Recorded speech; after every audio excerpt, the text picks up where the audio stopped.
목마름의 해답은 무엇일까요? 라고 하는 제목으로 말씀을 함께 나눠보고자 합니다.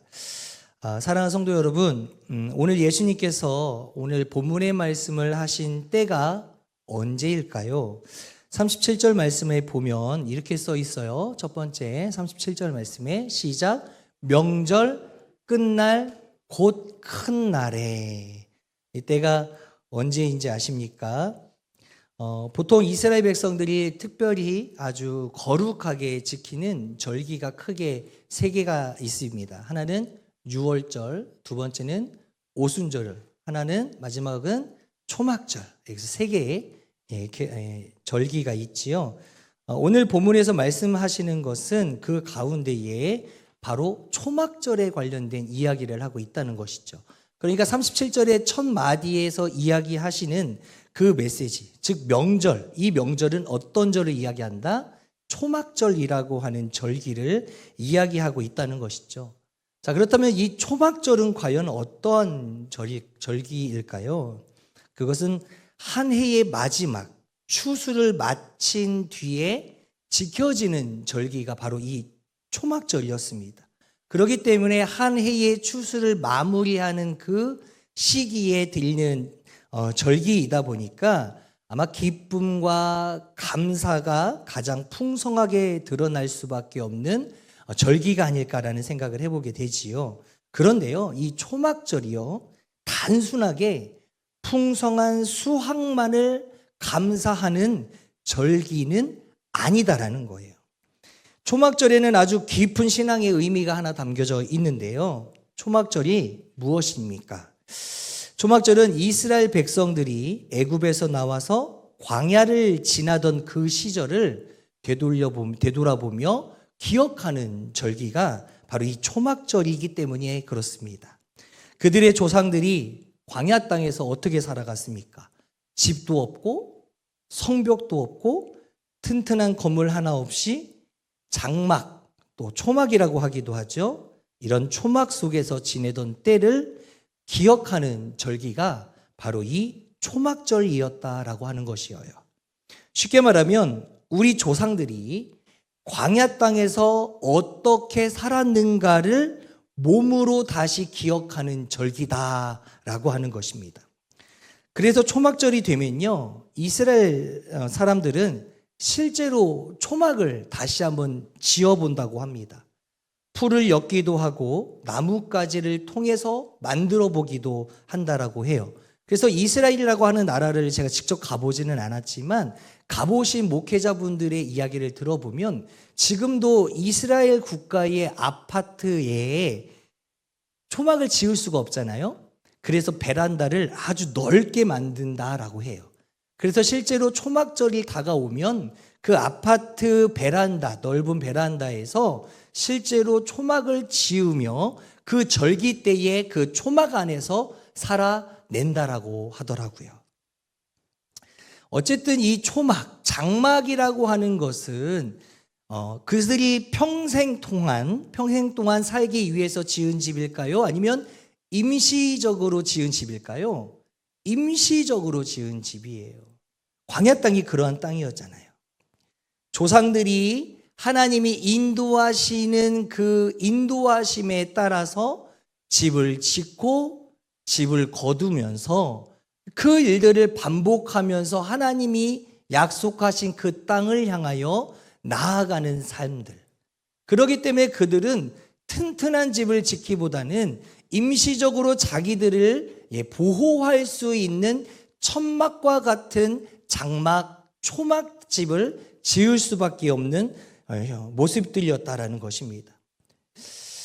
자, 여러분들 이 초막절에 이스라엘 백성들이 그 광야 땅에서 생활했던 삶들을 다시 한번 떠올려 보며 살아내고 기억해 본다라는 것. 왜 이렇게까지 했겠습니까? 하나님께서 그들에게 이렇게 말씀하시는 거예요.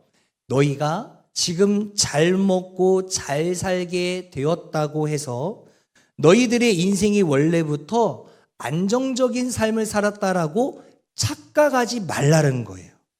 이 사실을 기억하게 하시기 위함이라는 거예요. 그렇다면 광야는 어떤 땅이었습니까?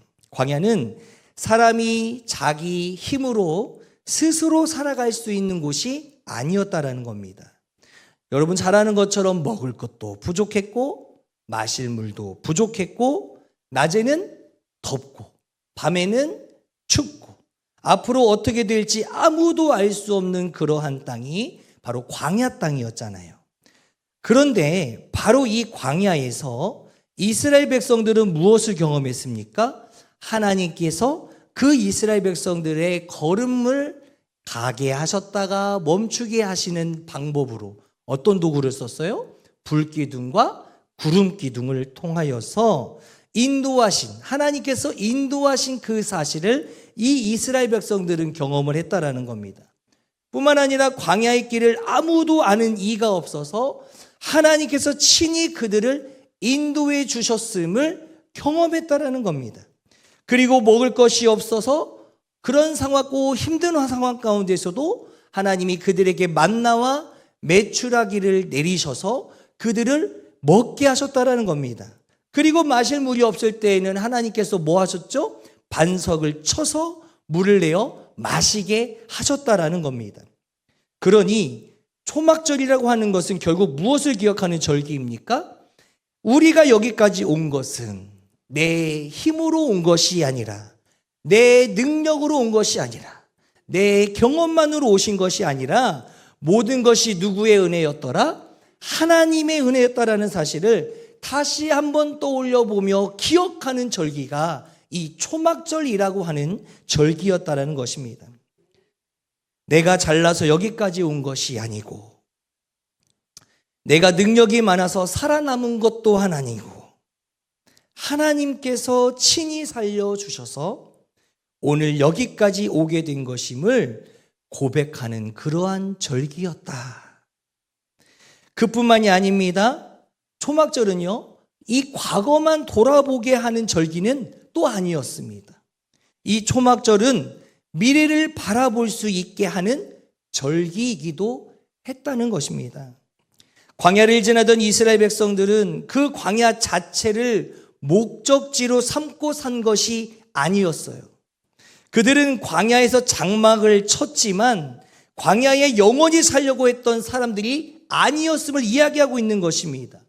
그렇다면 그들이 결국 바라본 것은 무엇이겠습니까? 바로 하나님께서 약속하신 땅, 가나안 땅이었다라는 사실입니다. 그러니까 초막절은 지금 내가 머물고 있는 곳이 영원한 집이 아니다라는 것, 이것을 다시 한번 확인할 수 있는 절기였다는 것이에요. 그러니 이 초막 또는 이 장막이라고 하는 집, 이 임시 거처였다라는 것이고 영원한 집이 우리에게 아니었다라는 것이에요. 오늘 머물러도 내일은 다시 걷어서 또 하나님께서 인도하시는 다른 곳으로 이동해야 하는 임시적인 거처였을 뿐이다라는 겁니다. 이와 같이 우리의 인생은 이 땅에 영원히 뿌리 내리는 삶이 아니라 하나님이 예비하신 그 본향을 향해 걸어가는 우리는 순례자의 삶을 살아내는 그러한 사실을 이 초막절을 통해 다시 배우게 된다라는 것이에요. 그러니까 초막절의 핵심은 무엇입니까? 두 가지예요. 첫 번째는 하나님이 광야에서 우리를 살리셨다라는 것을 기억하는 것입니다. 두 번째는 우리는 이 땅에 영원히 머무는 사람이 아니라 어떤 나라를? 하나님 나라를 바라보는 사람이다라는 것이에요. 바로 이런 핵심을 우리는 다시 붙잡아야 할 것입니다.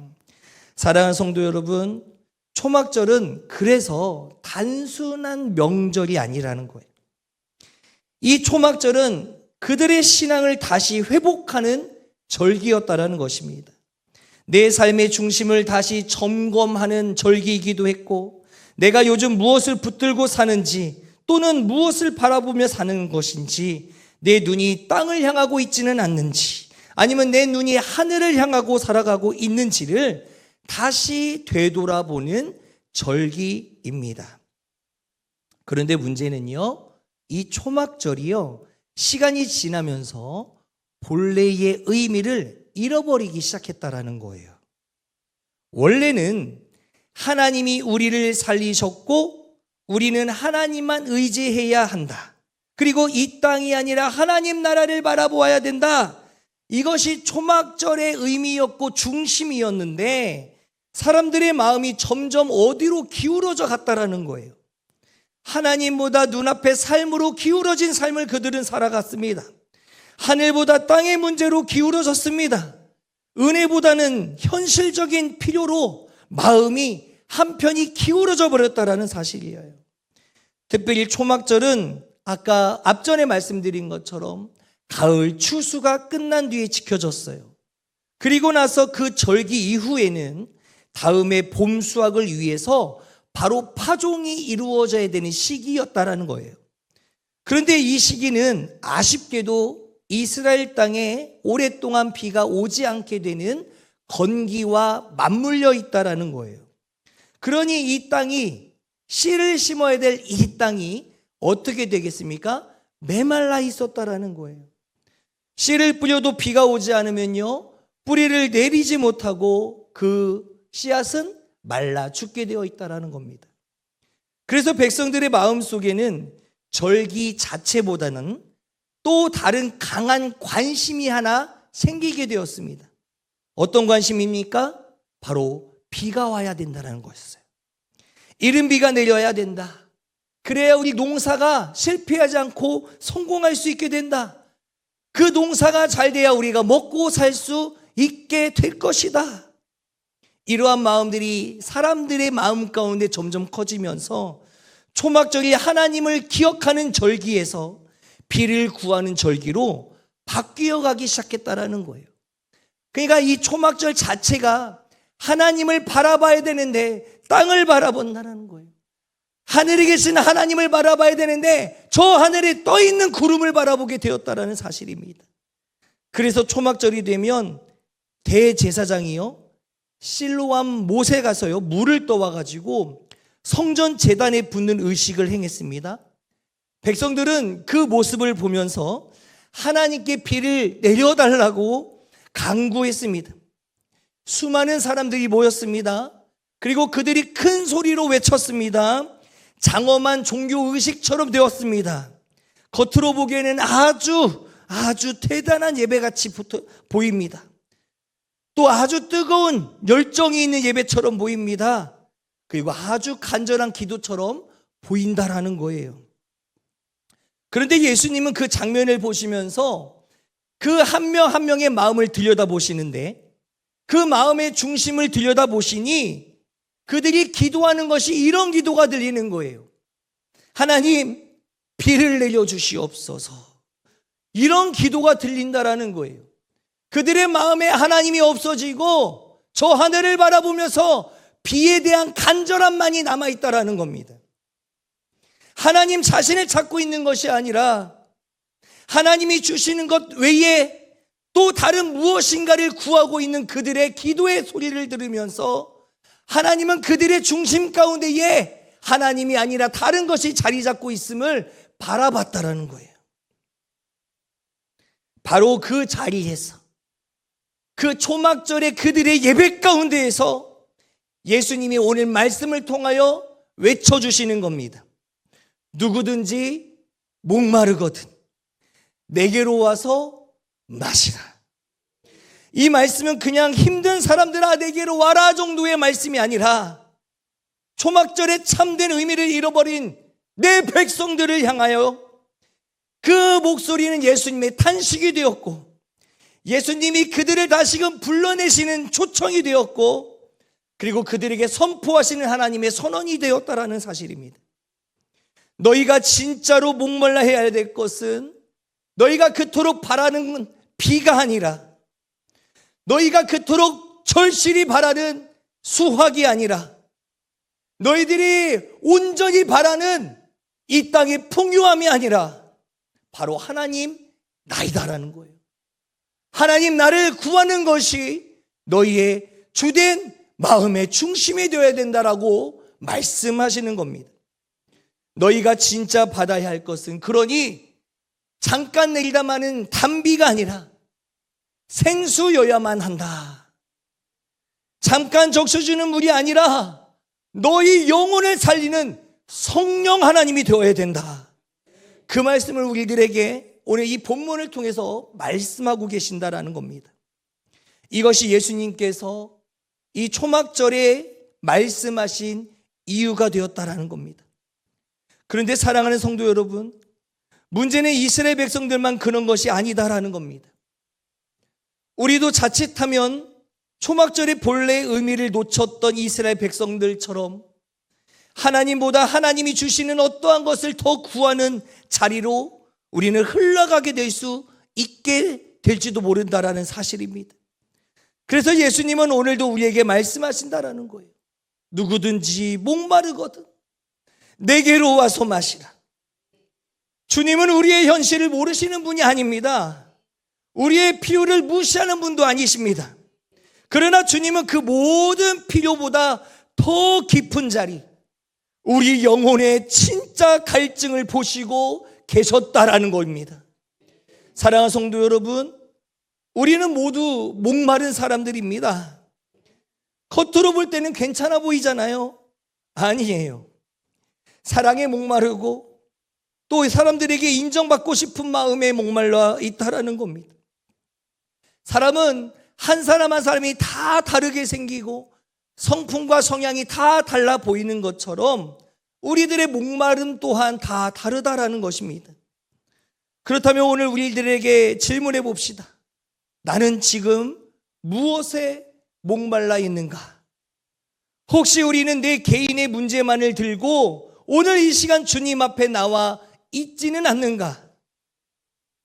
그래서 오늘 예수님께서 우리들에게 아주 강하게 말씀하시는 거예요. 요한복음 7장 37절 말씀을 다시금 오늘 앞에 제가 말씀드렸던 것을 기억하면서 다시 한번 함께 읽도록 하겠습니다. 요한복음 7장 37절 시작. 명절 끝날 곧 큰 날에 예수께서 서서 외쳐 이르시되 누구든지 목마르거든 내게로 와서 마시라. 아멘. 여기서 중요한 표현이 하나 있어요. 예수님께서 어떤 모습으로 외쳐섰어요? 서서 외쳐 이르시되. 여러분, 예수님께서 외치셨다라는 말입니다. 그렇다면 예수님은 왜 외쳤을까요? 답답해서, 우리를 바라보면서 안타까워져서, 사람들이 잘못된 것에 목말라 하고 있었기 때문에, 그래서 하나님께서 서서 외쳐 이르시되라고 아주 강하게 우리에게 말씀하셨다라는 겁니다. 그래서 예수님은 그 인간들의 모습을 바라보시면서 이 초막절 마지막 날에 힘있게 말할 수밖에 없었다라는 거예요. 초막절은 앞에서 말씀드렸지만 이스라엘 백성들이 광야 생활을 기억하는 절기였습니다. 그렇죠. 하나님이 먹이셨고 인도하셨고 그들을 살리셨다라는 사실을 기억하는 절기였어요. 그리고 더 중요한 의미가 있습니다. 이 땅을 바라보는 것이 아니라 저 하늘의 하나님을 바라보는 절기. 나는 이 땅에 속한 사람이 아니라 하나님 나라를 바라보는 사람이라는 것을 다시 확인해야 한다라는 절기가 초막절이었다. 그런데 이스라엘 백성들은 이 절기를 완전히 바꾸어 버렸다라고 했지요. 하나님을 기억하는 절기가 아니라 비를 구하는 절기, 인간이 원하는 절기, 내가 바라고 하는 그 욕심이 드러나는 절기로 바꿔버렸다라는 거예요. 그러니 대제사장도 사실은 포도주를 부어야 되는데 물을 부어버리는 잘못된 모습 또한 보였다. 그리고 그 모습을 보면서 사람들은 외쳤다. 호산나 호산나, 피를 내려주세요. 이러한 잘못된 예배가 잘못 이해하면 이야, 열정적인 예배구나, 진짜 하나님이 사랑하시는 이들의 예배구나 라고 오해할 수 있다라고 하는 것이에요. 누구든지 목마르거든 내게로 와서 마시라라고 하는 예수님의 초대는 단순한 초대가 아닙니다. 너희가 지금 잘못된 것에 목말라 하고 있다는 것이고, 그리고 비가 아니라 나를 구하라고 말씀하시는 거예요. 문제가 아니라 누구를 구하라? 하나님 아버지, 나를 구하라. 그리고 이어서 38절에서 이렇게 말씀하시는데요. 38절 같이 읽겠습니다. 시작. 나를 믿는 자는 성경의 이름과 같이 그 배에서 생수의 강이 흘러나오리라 하시니. 여기서 놀라운 말씀이 나오죠. 생수의 강이 흘러나리라. 여러분, 생수의 강이 흘러나왔대요. 네, 이건 무슨 뜻입니까? 조금 채워지는 정도를 이야기하는 것이 아니에요. 흘러나올 정도로 엄청난 양을 말씀하시는 겁니다. 무슨 뜻이에요? 나만 채워지는 그러한 작은 수준이 아니라 다른 사람들을 채워주는 것까지 엄청난 양이다라는 거예요. 여러분, 내가 채워지는 수준이 아니라 나뿐만이 아니라 다른 사람을 살리는 삶으로 우리는 나아가야 된다는 것을 이야기하고 있다는 겁니다. 여러분, 어떤 인생을 살고자 하십니까? 목마른 인생입니까? 아니에요. 생수를 흘려보내는 인생으로 살아내시는 우리 모든 성도들 되기를 간절히 원합니다. 39절 말씀을 함께 읽도록 하겠습니다. 시작. 39절 시작. 이는 그를 믿는 자들이 받을 성령을 가리켜 말씀하신 것이라. 그러니까 앞에 예수님께서 말씀하시고 선언하시고 선포하신 모든 것들의 그 퍼즐 조각들이 합쳐져서 바로 여기서 말씀하시는 거예요. 예수님이 말씀하신 생수는 그렇다면 무엇을 가리키는 겁니까? 성령이라는 거예요. 사랑하는 성도 여러분, 우리의 문제는 돈이 없는 게 아닙니다. 우리의 문제는 내게 건강이 없는 게 아니라는 거예요. 우리의 문제는요, 성령님이 내게 없는 것이 문제라는 겁니다. 그래서 계속 목마른 것이지요. 문제를 해결했다고 생각했지만 우리는 또다시 다시 한번 목말라집니다. 돈이 생겨도요, 그 순간뿐이지 시간이 지나면 내게 다시 돈이 없어집니다. 병이 나아도요, 그 병이 나은 것 같아 보일지라도 또 다른 병이 내게 찾아오기 마련입니다. 왜 그럴까요? 성령으로 채워지지 않았기 때문에. 우리는 이런 모습을 많이 봤습니다. 병이 낫고 병이 나아가지고 눈물로 감사하던 그 사람이 조금만 시간 지나면 어디로 갑니까? 다시 세상으로 갑니다. 문제가 해결되고 나서 주님을 붙들었던 사람들이 또다시 주님의 곁을 떠나가는 모습들이 보입니다. 왜 그렇습니까? 진짜 갈증이 그들에게 해결되지 않았기 때문에. 다시 하나의 문제가 해결되었다고 생각했지만 또 다른 문제 속에 넘어지고 세상 가운데에 머물고 있는 그들의 모습을 보면서 그들의 목마름이 여전히 있구나라는 사실을 우리는 보게 된다는 겁니다. 그런데 사랑하는 성도 여러분, 우리 안에는요, 더 깊은 목마름이 있다는 거예요. 그게 무슨 목마름이냐면, 따라해 볼까요? 영혼의 목마름. 내 영혼의 목마름이 있다는 겁니다. 내 영혼이 어쩌면 내 속에서 갈증의 몸살이를 치고 있는 내 안에 있는 것, 자아가 이런 생각을 할 수 있어요. 내게 하나님이 필요하지 않을까? 내게 은혜가 필요하지 않을까? 내게 성령님이 필요하지 않을까? 가끔은 그런 소리가 들리는 듯해요. 그런데 여전히 사람들은 세상 바깥에서 들어올지를 몰라요. 하나님 곁에 있었을 때는 참 행복했지만 막상 하나님의 보호하심 가운데 있다고 생각하니까 하나님을 생각하지 아니하고 떠올리지 아니하고 내가 조금씩 발걸음이 하나님에게서부터 멀어지고 있는 내 모습이 있을지도 모른다는 사실입니다.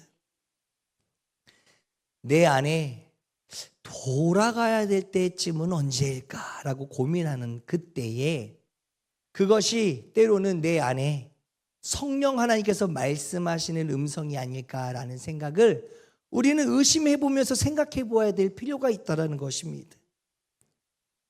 성경은 말합니다. 우리가 하나님을 사랑하고 하나님의 말씀에 순종하면 이른 비와 늦은 비를 누가? 하나님이 누구에게? 우리에게 내려주신다라고 성경은 말씀하고 있다라는 것입니다.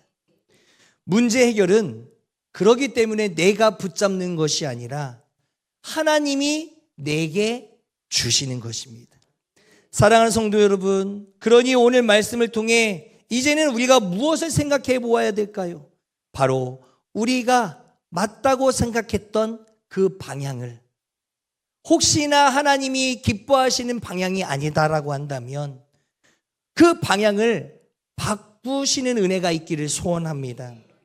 문제를 향해 달려가는 인생이 아니라 하나님께 달려가는 인생으로 뒤바뀌어지는 놀라운 은혜가 있기를 원합니다. 정리해 봅시다. 말씀을 마무리하려고 하는데요, 우리가 기억해야 될 것은, 우리 이거 한번 읽어볼까요? 시작.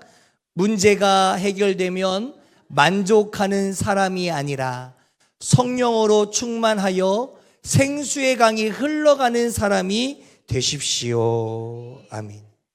이 시간 이렇게 고백했으면 좋겠는데, 주님, 나는 문제보다 주님이 더 필요합니다. 나는 나의 문제의 해결보다 주님의 은혜가 더 필요합니다. 주님, 그러기 때문에 내게 성령을 보내주셔서 성령으로 나를 채워주시옵소서. 예수님의 간절하고 애타하시는 목소리가 여러분 들리십니까? 오늘 이 밤에 내 앞에 어떤 것을 가지고 나왔습니까? 여러분, 오늘의 말씀의 제목이 무엇입니까? 목마름의 해답은 무엇인가요? 우리의 영적 목마름의 해답은 바로 성령님 뿐이라는 사실을 기억하셨으면 좋겠습니다. 여러분, 성령님을 구하는 밤이 되기를 간절히 원합니다. 나의 문제보다 하나님을 더 먼저 구할 수 있는 이 밤이 되기를 원합니다. 그러니 내 안에 성령님, 내 안에 들어와 나를 인도하여 주시고 나를 만져 주시옵소서. 초막절 때를 기억하는 것, 하나님의 은혜를 기억하는 것입니다. 초막절 때를 다시 한번 살아보는 것은 하나님이 우리를 사랑하시사 나를 인도하신 그때를 다시 한번 경험해 보라는 것입니다. 하나님, 내게 경험케 하여 주시옵소서. 하나님을 진정으로 바라보는 우리 모두가 되기를 간절히 원하오니 주님, 나를 붙잡아 주시고 성령님, 오늘 이 밤에 내게 오셔서 연약하고 부족한 내 비어있는 공허한 마음 가운데 좌정하여 주셔서 나를 주의 품에 품는 자로서 나를 인도하여 주시옵소서.